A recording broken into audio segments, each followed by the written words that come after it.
যিহেতু দাদা আৰু মোৰ 1 বছৰ কমপ্লিট হ'ল আৰু বিয়াৰ 1 বছৰ কমপ্লিট হ'ল আৰু সিহঁতি আজি আহিছে ঘৰলৈ সেইকাৰণে ছাৰপ্ৰাইজ দিবলৈ মই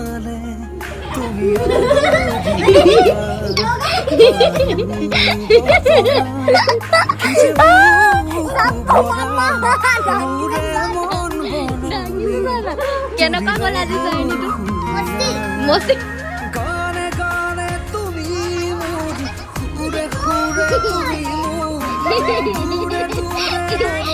কেনেকুৱা লাগিছে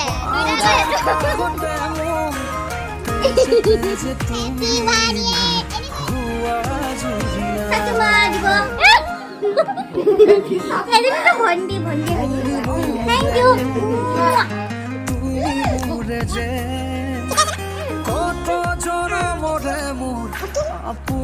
এটা লওঁ আৰু